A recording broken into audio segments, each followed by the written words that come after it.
This week's episode of Wave Files with Reg West is brought to you by the Fly Kids Only clothing brand. X on the track. Their new line of hip-hop inspired vintage video game tees is available right now. Log on to flykidsonly.net. That's FLYKIDZ only.net for more information. Reg West.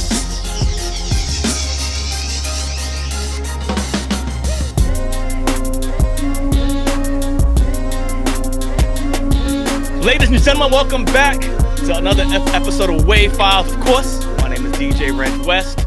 On this week's episode, this guy right here, I've literally seen him start from the intern spot, work his way up through the ranks, and now he's the man with a brand new album out right now called A Seat at the Table. I'm really, really proud of this dude, how he's pivoted. Pandemic ain't stopping nothing. Ladies and gentlemen, this is my guy, Drew Skate.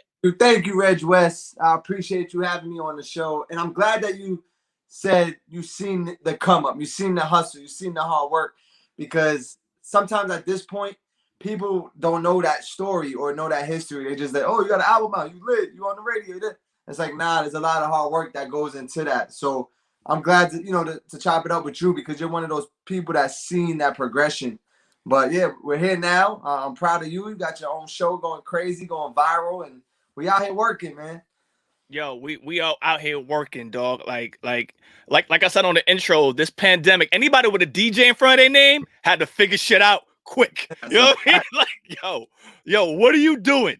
All right, because bills are still coming in, the clubs is closed, events ain't going nowhere unless you want to go to COVID City down to Miami or Atlanta. You kind of in a funky spot. But again, congratulations on this album, dog. I'm super duper proud of you. A Seat at the Table is out right now, ladies and gentlemen.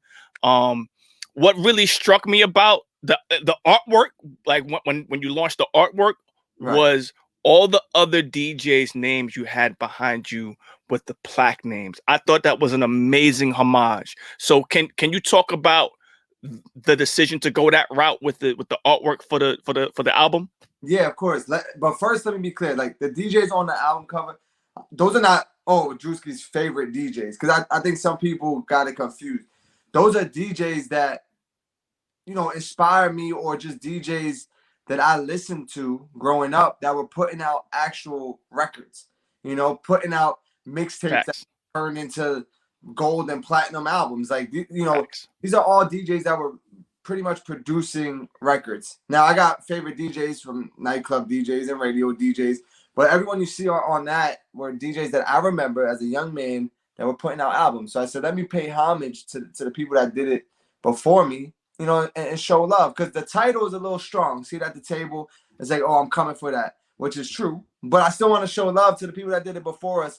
So I thought, being this my first official album, that this would be the best time to do it, and not just do it one by one or DM them. I said, let me show love, and yeah, that's what I came up with. We kind of put, I had like a real artist work on the artwork. It wasn't like a digital, or like it wasn't Photoshop type of thing. It was like a real artist. Shout out my man Drew. He's from Art Tech. He like kind of hand drew everything, and it like came. Word. It was ill. Like, if you've seen like the stages of it, it looks so different in the beginning, where I was like, oh, I don't know if this is gonna work, because he's real artsy with it. And then the way it came all together, I was like, oh, he killed it. But yeah, it was just my way of paying homage and showing love to the people that opened that door for young DJs like ourselves to do more and produce records and put out records. And I thought it was important.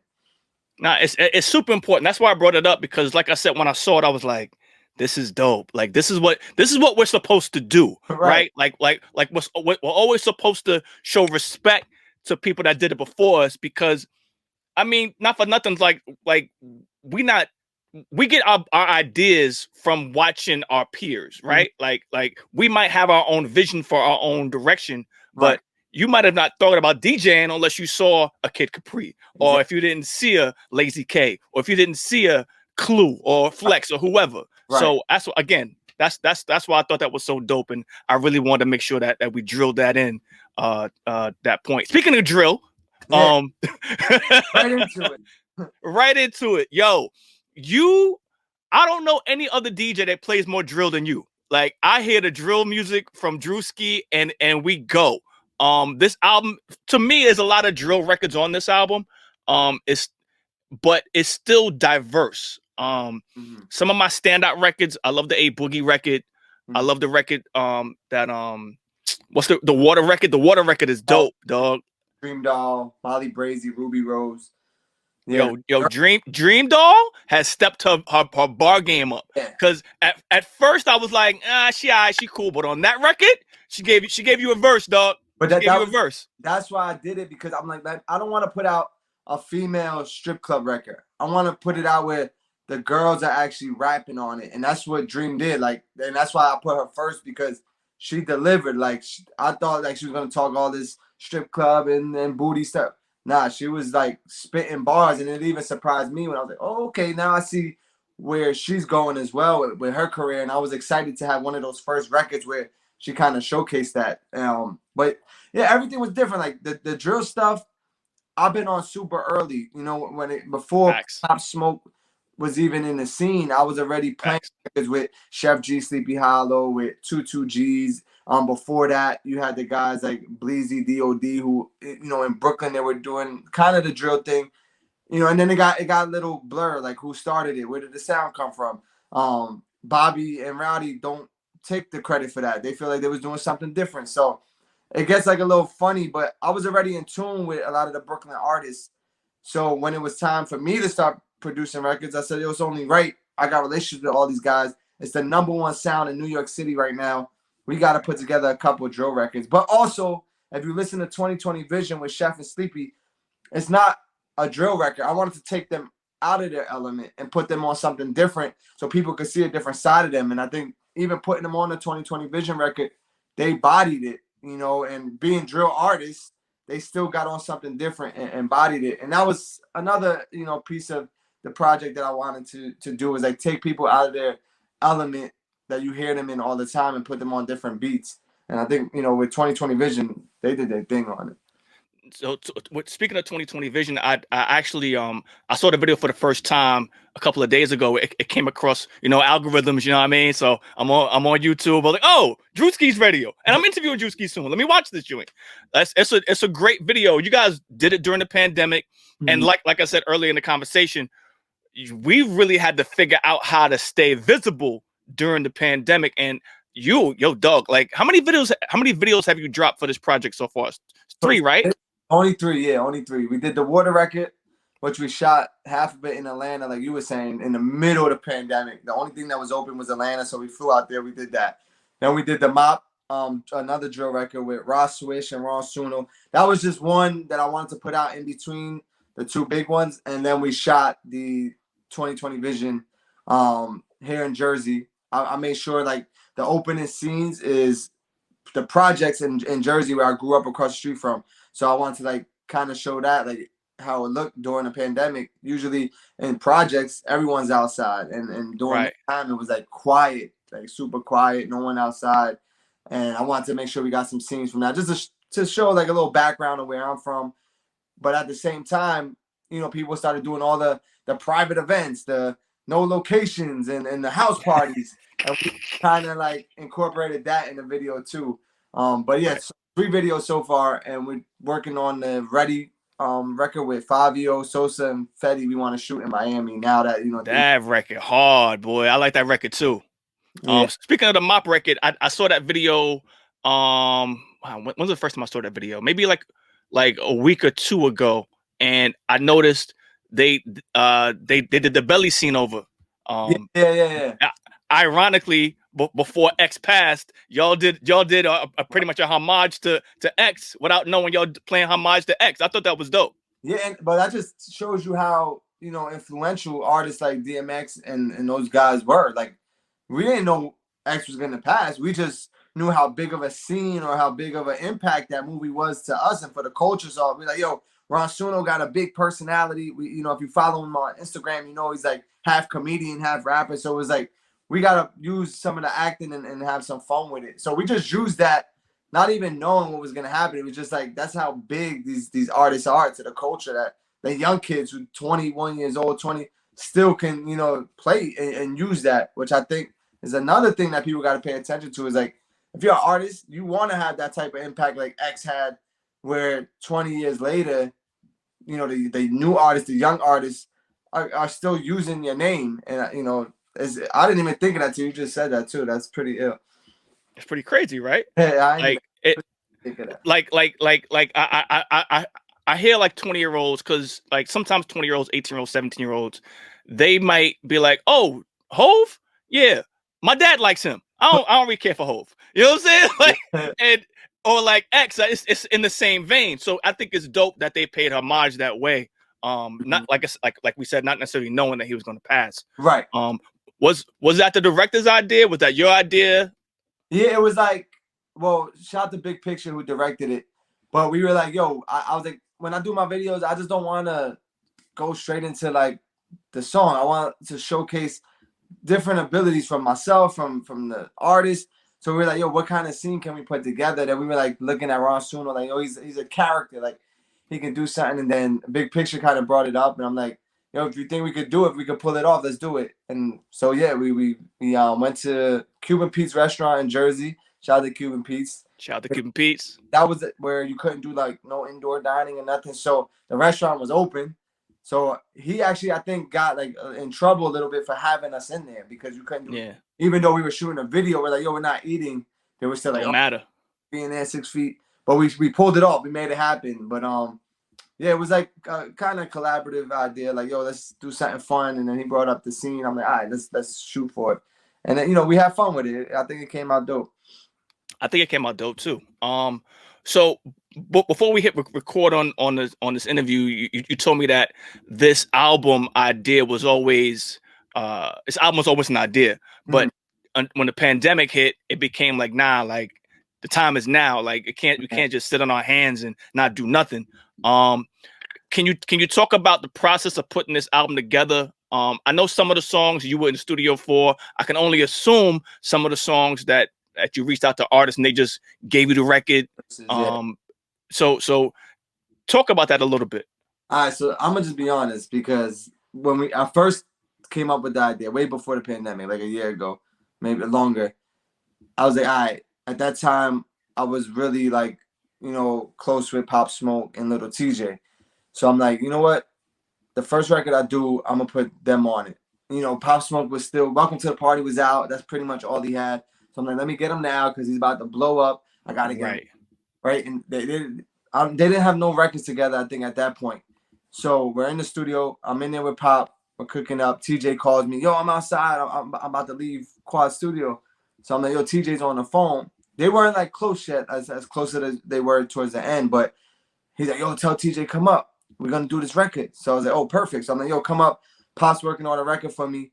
We want you to jump on it. So we came up with a record called Mary Jane. I'm a DJ. I'm like, yo, my first record is gonna be a party record. We cook up the record.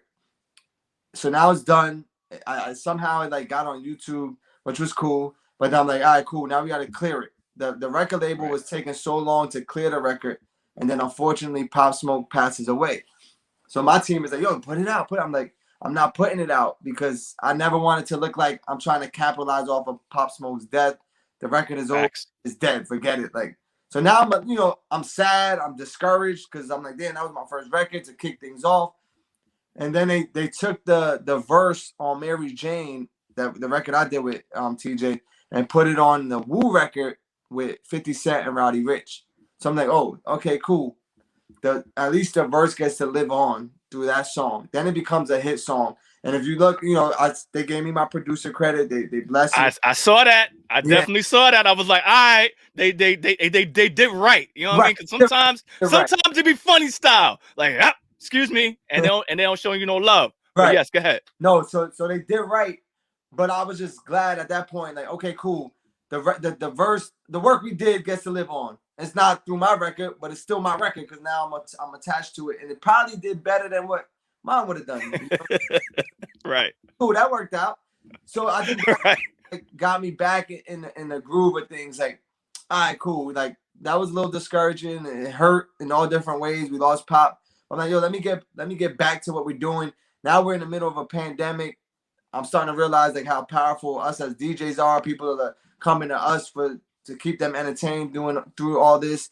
And on top of it, I'm not doing a club, so I got all this extra time. So I was like, all right, I'm gonna lock in and really start cooking up. And that's what it came down to. Is like, yo, we have this extra time. We know how impactful we are as DJs, and I was like, let me get this done. Let me stick to it. And it was records that didn't make it in time, that we didn't get to put out, that maybe will come out on a different project. Records that are like incomplete. But I was like, at least we have 13 records that are done that we can throw out there just to let people know what we're doing, what type of lane we're in now, and it's bigger than just being on the radio and bigger than just being on the clubs. We're gonna actually start producing these records.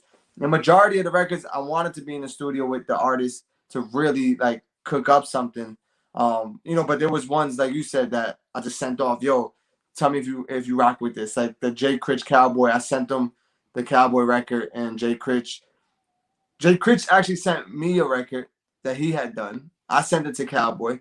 Cowboy never did nothing to it, but then he sent me a record he had that had an open verse. Mm-hmm. And I'm like, all right, Jay Critch, what do you think of this one? And he's like, I'm with whatever. So then he jumped on that. So there was two like Cowboy Jay Critch records we were going back and forth with. But the one that made the album was the one that, Jay Critch completed, and we threw it on the album. And that's getting a lot of love too. Like the young kids, for some reason, they just love Cowboy, and Jay Critch and Cowboy never worked together. So this is the first time their fans come together. And I was like, that's the whole point of it, is like to try to put stuff out that you never heard before. And it was just time.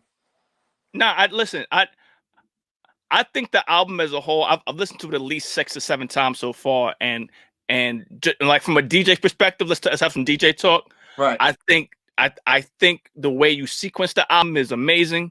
Mm-hmm. Like everything fits where it's supposed to fit. Right. You got some great songs. Soon as the clubs open up, that'll fit right in the clubs. Right. You know what I mean? Like, cause I don't think the Water record had time. You know what I mean? Like that Water record gonna go once the club's open, and if y'all can do a little push on it, like y'all gonna have a record. Cause like I said, a Dream Doll verse is crazy. Yeah. At the time we put it out, I felt the same way. Like, it's a bad timing, but I'm like, just put it out. People need music right now, and it did super well. Like 4 million streams on the record, and like the video got like 2 million streams. So it's like you can tell people really are jacking the record. Like, and now, like you said, now things are opening up a little push, because that crosses over. That's got a West Coast sound to it. Yes, you know what I'm saying. Then on the East Coast, shout out to E40. Yeah. Mm-hmm. It definitely has potential to go crazy. Let's tell people a little bit more about you that they might not know. Like I mentioned on the intro, like I seen you from the come up. I seen you with Cipha. Mm-hmm. Like I seen you with Angie, mm-hmm. and then you kind of fell into your own space. You started off as a board op, right? On Hot. Is that correct? No, so at Hot, I actually started off as like shooting and editing videos. So I was doing all the interviews. Oh, I was bored. I didn't know that. Yeah, I was board opping at Sirius XM first. I was at Sirius, okay, and I was doing like Cipha's morning show once in a while when I had to fill in. Then I was doing Angela Yee's lip service. I was like, I remember that, right? On Sirius, and I was, as far as radio goes, I was doing that. But then, like you said, I was interning basically for Cipha at one point, but we were shooting and editing all Cipha's videos. So then the people at Hot started seeing like Cipha putting out content. This is before World Star and all this. We were just throwing it on YouTube. And they're like, oh, Cipha, who's doing all your stuff? He's like, no, that's DJ Drewski that does it. And they're like, word? Like, can we hire him to work for Hot 97 and do it? So Cipha was like, yo, I'm like, hell yeah, that's my way into Hot 97, because you know how hard to get into companies like that. Facts. Still DJing though, like in the streets, outside doing clubs on the weekends. When I wasn't with Cipha, I would book parties for like $200, $100. And so I started shooting and editing video, and that's how I built relationships with all the jocks. So when Angie had an interview, I would be the guy in there shooting it. And I would make sure, okay, after she did an interview with Jay-Z, I knew how important content was. So before she left at 7 p.m., by like, maybe the interview was around 4 o'clock. By like 5:30, 6 o'clock, I'm already sending her links. Like, look, the interview. And I think they seen like, oh, okay, I love his work ethic. He's like, you know, it's not about him. It's about the brand. It's about the jocks. And, you know, people really got to see that. And I just loved working. So it was easy for me. So then when Angie's producer left, shout out to my man Monse at the time, he left. Mm-hmm. They hit me like, yo, Angie wants to know if you would produce a show. I'm like, yeah, like that's not even a question. They're like, yo, but if you do Angie's show, you can't do video no more because it's too much time consuming. I'm like, Right. listen, I want to be in that studio. I want to be next as close as I can to the radio. And then I started doing that. And, you know, while I'm doing that, I'm still kind of holding down Cipha when I can. I'm still going crazy outside in the clubs, in the streets. And it kind of like all just came together at one point. It was like they knew my loyalty to the brand. They knew my work ethic. They knew my hustle. And then, you know, boom, it all came together. And then they're like, yo, you want your own show? And then I started doing like the new at 2 a.m. mix, which I still do. Then they gave me Saturdays 3 to 7, which is like a prime time spot. Then for years I was fighting for the New Movement show. It didn't have a name at the time. I just was like, yo, I want to play new music, new artists from New York, Jersey, and Connecticut. They're like, yeah, nah, that's not gonna work. I'm like, what do you mean? Let me just do it. I mean, there's so much down south music everyone's playing. Right. I'm looking at our playlist, and it's like maybe Nicki Minaj, one New York artist, is on it at the time. And it took like to the new management came in, and I brought the idea up again. I said, what do you think of, you know, I know K-Slade does his show and Rosenberg does the underground. Like, let me play like the new hot kids. And they're like, all right, go ahead, try it. And we started the New Movement.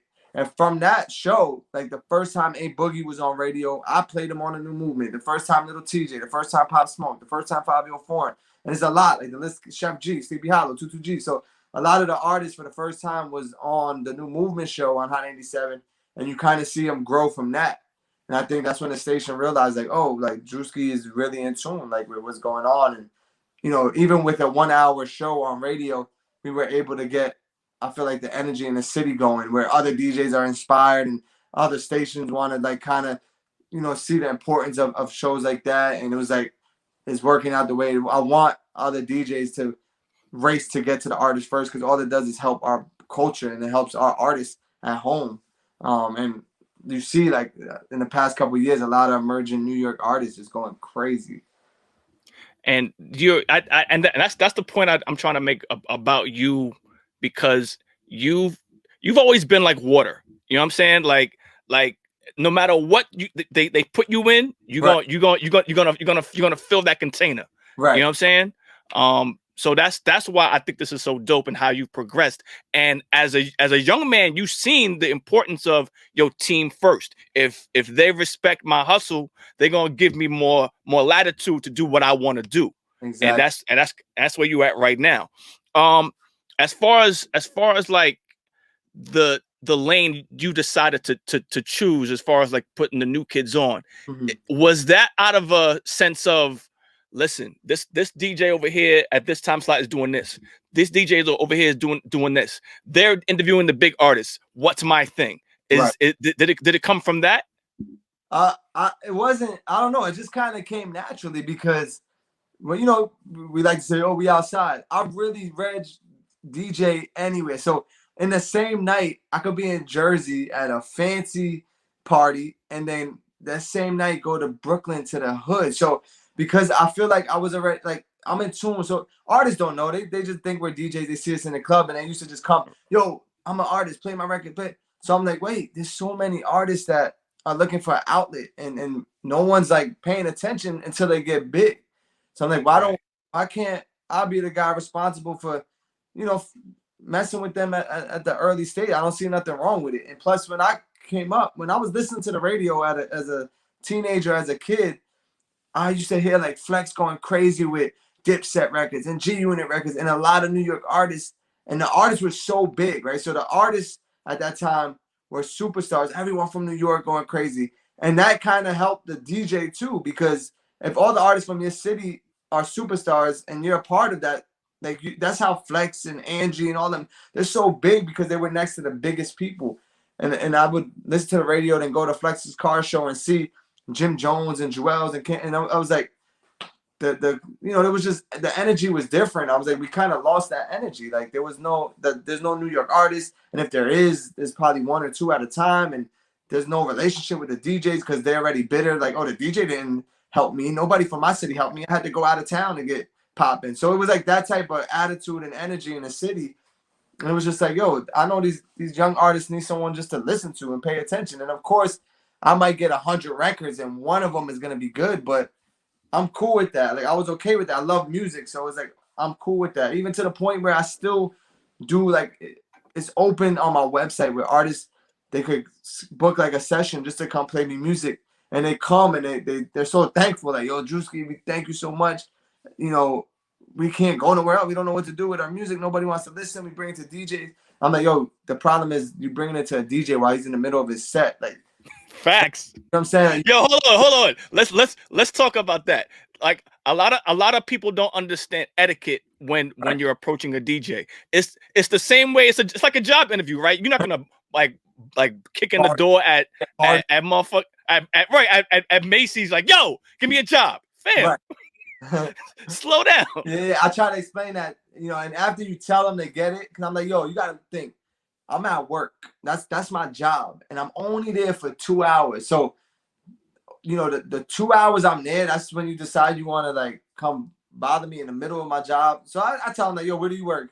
Like, oh, you work at a sneaker store? Okay, cool. Like, I'm not gonna just walk in your job and start asking you and telling you what to do. Like, no, I gotta respect your job. So they just don't know, and they're so excited and so hungry, and you know, and sometimes they come off aggressive, and I'm like, that's another thing. Like the approach, the timing is one thing, but then the approach is another thing. Like some of y'all think you Suge Knight. That don't work with everyone. Like that's gonna turn people away if you come in aggressive. Like that don't work no more. So it's kind of like they don't know, but that's why I'm like, yo, they need other outlets to play their music. And you know, just now I'm seeing through the pandemic, there's more shows where DJs like ourselves are playing new music and just paying attention to the artists a little more. And I think it's important that as DJs, of course, we want to play all the hottest joints and the big records and be next to the big artists, but like who's gonna be responsible for bringing the next wave in? So I was always like, I love it. Like I'm cool with that. Nah, I think that's a perfect space for you, because when I speak to certain people, like the amount of respect that you're given for doing what you're doing is immense. You know what I mean? Like Right. I don't know too many other DJs on the radio that does it in the abundance that you do. Let's take it back to even to Cardi, right? When Cardi first came out and the Bodak Yellow record, I remember there was a clip of you interviewing her. I think it was the BET. Oh yeah, BET Awards, right? Years ago. Like, and it was a radio room, and she started tearing up because she was like, it seemed like she was so thankful that she saw you there, and like she started like with y'all, you know what I'm saying? Like, and you there, and she's there, and it's like, yo, like we here together. Yeah, like it was a like how far I came moment, and a thankful moment. Like, you know, at a time when nobody was believing in her because you know, they seen her on Instagram or they knew she was stripping. It was like, you know, people doubted me so much, and she just was like very thankful for, you know, like I don't know, you know, for the support. But you could tell Cardi was a star. It's like, okay, maybe not all the records were hitting the way we as DJs want, but I'm like, yo, she's a star. It's gonna work itself out. Like certain people you can't deny. Maybe their first record is not the hit record, but it's gonna come. And she was one of those people. Yeah, we supported early. We was on early, and you know, for her to remember that and still be able to be thankful, I think that goes a long way too as a person. Because you get artists where you've seen it where they catch one good record and now they act like they don't even. They out of here. It's over. And then they fall off and they try to come back, and it's kind of funny, right? Yeah, they always circle back. Always. It don't matter, you know. But then you get artists that get the success like Cardi and it's still, you know, remain herself. Like as long as you can be the person you were. Of course, your life is gonna change and your lifestyle, but it's okay to still have, you know, emotions and feelings and be thankful and give credit. Like that's okay. And sometimes they forget, but you know, I understand. A lot of them are young and they go from nothing to all the success, and it's a big change in their life.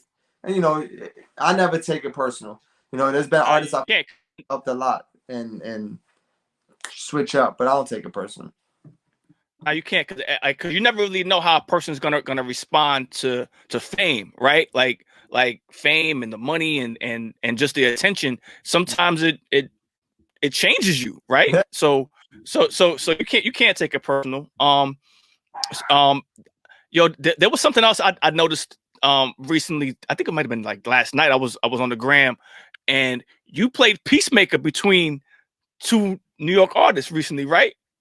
Yeah, I wouldn't say peacemaker, but are you talking about the 22Gs and Chef G? Yeah, the 22G joint. Yeah, And Chef, yeah.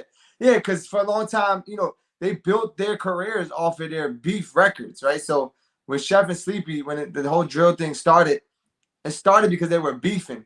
And I really know, like, people around them and just people, that they came up with that unfortunately got hurt, passed away, whatever. So I'm like, it's getting like too serious at this point. It's bigger than the music.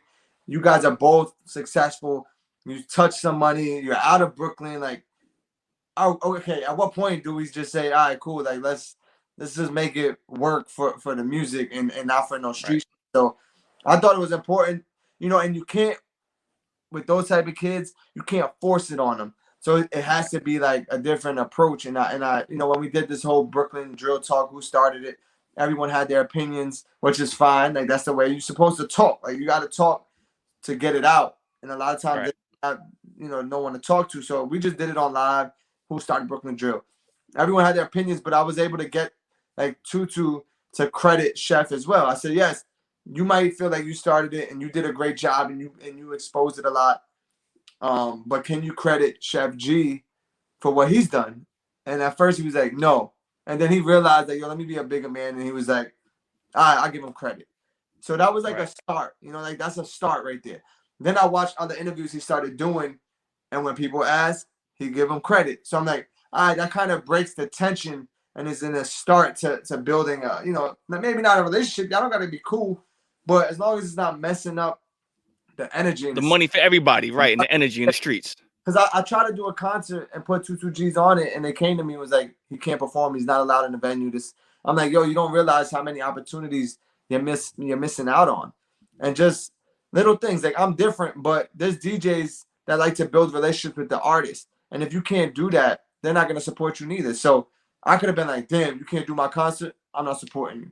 You know what I'm saying? Right. Kind of mess up. And that happens all over. It kind of hurts you as an artist. I'm like, let's break that now, before it gets worse. But there was even more. There was this kid Dado from Jersey and Ron. Yeah. I got him on the project, but they had like a little beef recently, like last week over a dance. That's the new beef now in hip hop, right? So it's like, right. But it's like real. It's like who created the dance, right? And that's the beef. So Dado's like, yo, I did the dance first. Ron Suno jacked me. Now it's war. I'm like, first off, it's a dance. Cool. You should like you inspired them, whatever. But now they're on Instagram. Oh, I'm gonna slap you. I'm gonna do this. I'm gonna do that. It was kind of I seen it getting like hot. So because I knew both of them and I seen everyone around them just kind of instigating it, I said, yo, I gotta dead it. And I got them on the phone together, and they kind of agreed, like, all right, cool. There's no beef where it's gonna get physical. I'm like, if y'all still want to keep it going, but have fun with it. And that's kind of what happened. But the people around me like, yo, that's pretty ill of you to do that. And you don't have to do that. I'm like, I don't have to, but I work with these young kids. Like, I've seen it. Like, I don't want them fighting with each other over a dance. So, just little things like that's not broadcasted or we don't talk about is always going on behind the scenes. But, I just want to big up the artists that are able to put their egos to the side and be like, yo, you're right, Drewski. Let's get to the money. Let's not mess it up. And that was like the most a few days ago too that I had to squash that. Now it's super important because like as kids, you don't always understand. I'm talking about anybody. Like you don't always understand the longevity of your life. You think, oh, today is today and today is today only. Nah, fam. It's bigger than that. Like I heard recently Bobby Shmurda says something about like, yo, he goes back to talk to the youth now about like, yo, you gotta like stay focused, dog, because like all that, it ain't worth it. You know what I'm saying? Like it ain't worth it. Yo, your life and it's a matter of minutes. Like one wrong mistake or one stupid person, now your life is over. It's like, for what? Over a dance? Over music? Like, nah, you gotta chill. So I think, there has to be someone to step in at a certain point and be like, yo, okay, y'all bugging right now. because you know the young boys around you, they gang, they with you. What's up? What we doing? We gonna. It's like, so you need someone that's gonna. All right, let's cut it out. You know what I'm saying? And let's get to the money, because that's what you guys are doing this music for. Like, yeah, you love it, but you also want to, you know, make a living off of it. And what you're doing is not going to do that. And I think they've realized that, a lot of the artists now. And, you know, once somebody checks it, you know, it's progression. So with Chef and Sleepy, I definitely see, I don't see them being friends, of course not. But if they could dent the beef and the tension, I think it'll help and go a long way. Absolutely. Yo, and this is me asking a personal question, because I don't know the answer, and maybe you can clarify for me. Is drill started in New York, or is it UK? So the drill we call Brooklyn drill or New York drill today, right? With the people, everyone knows Pop Smoke. So the Pop Smoke drill sound, yeah, the production of it, the beats started in UK. Like, that's a UK beat with a New York artist on it. Because there's artists from Brooklyn that feel like they were making drill music before that sound, but it wasn't on that type of beat. It's not until, and people, you know, have their own opinions, but 22 G's was the first artist, I feel like, in Brooklyn that took that beat, that UK beat, and did a diss record. And Chef G took that type of beat and did a diss record. They're dissing each other. I feel like the start of what people consider Brooklyn drill today. When you think of Pop Smoke, when you think of Fabio Foreign and those type of beats, that came from the UK. But those guys were like the first ones to do it on that type of beat. Before that, they were doing other type of beats, but they still considered it drill music. Got you. I got you. Cause so last week I interviewed my man DJ Bliss out of Dubai, and he was like, "Yo, that CJ record is crazy." I'm like, "Yeah, that CJ record is dope." And he's like, "Yo, where's he from? The UK?" I'm like, "Nah, he's from New York." Yeah. So from people on the outside looking in, they sometimes get confused on where artists might be from, because the sound is super similar now. You know what I mean?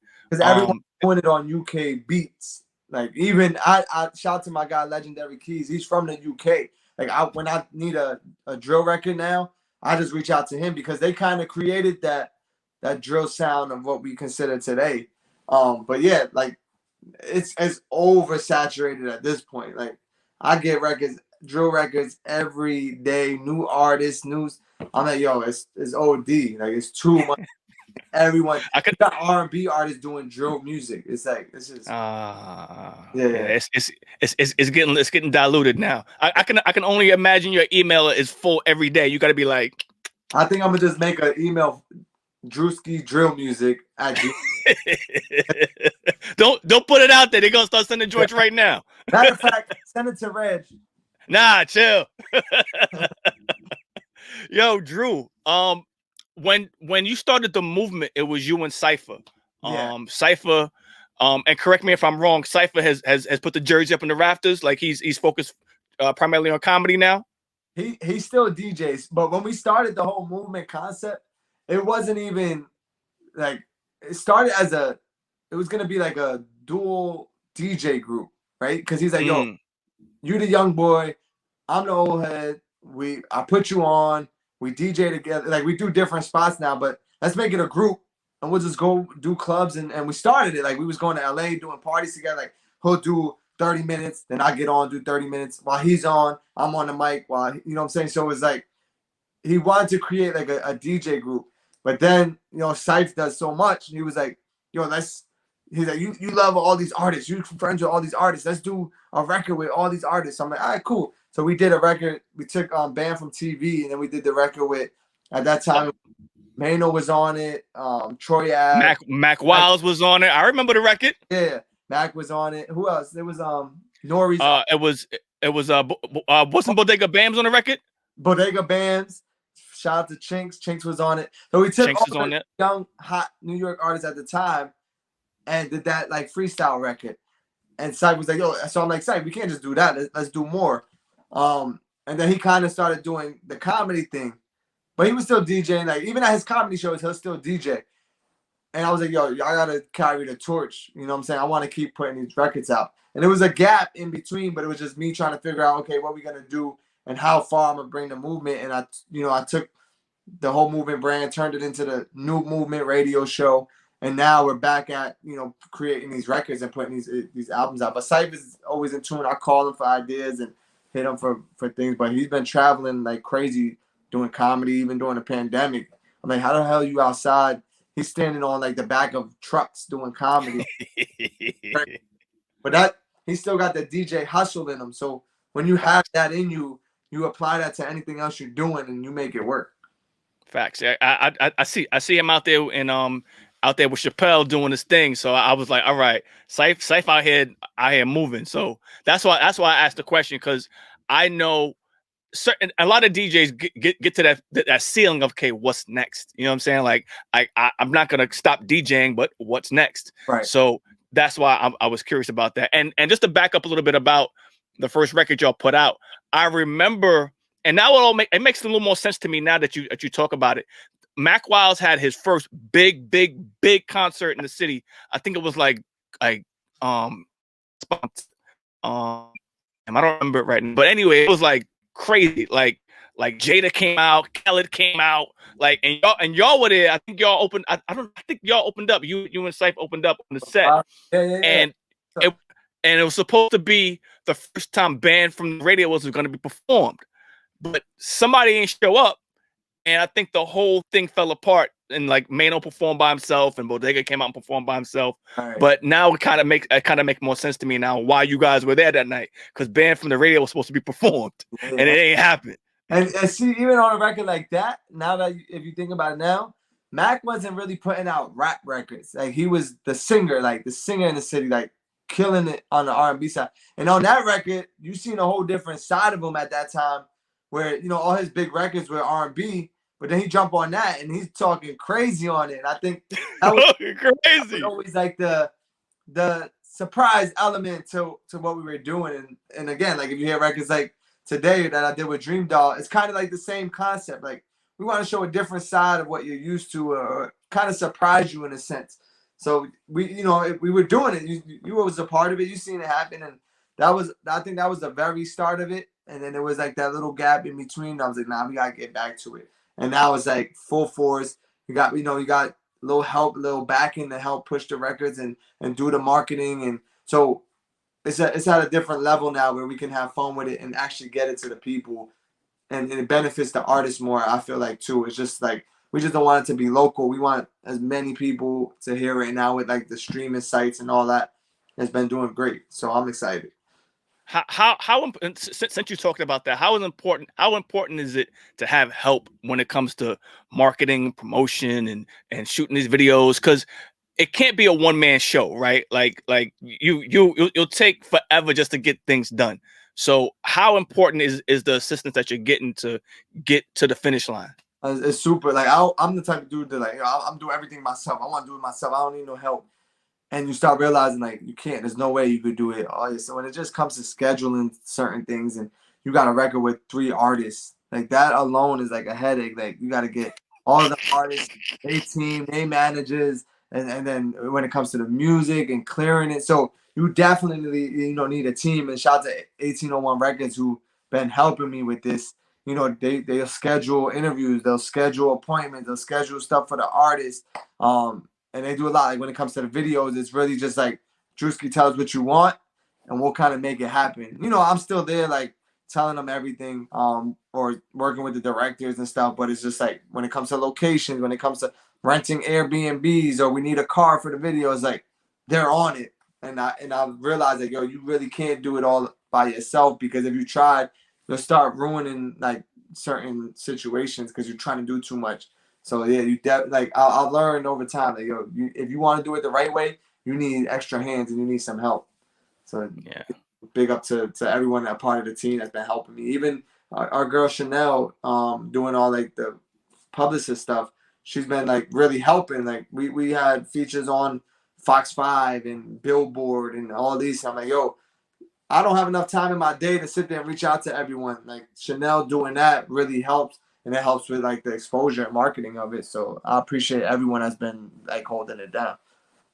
So, ladies and gentlemen, this is my guy DJ Drewski. Yeah. His album is out right now. Yeah. Seat at the Table. I need y'all to go stream that and support that, and follow him on YouTube, follow him on Twitter, follow him on IG. Drew, what's the tag, brother?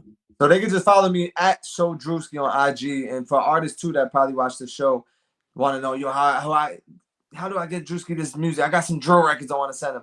Just DM me. You know what I'm saying? I'm active on my IG. Like as soon as we're done here, I'm gonna jump on my IG real quick, scroll through, see new messages, whatever. So if you want to send music, you can do that. The website is The New Movement, thenewmvmt.com.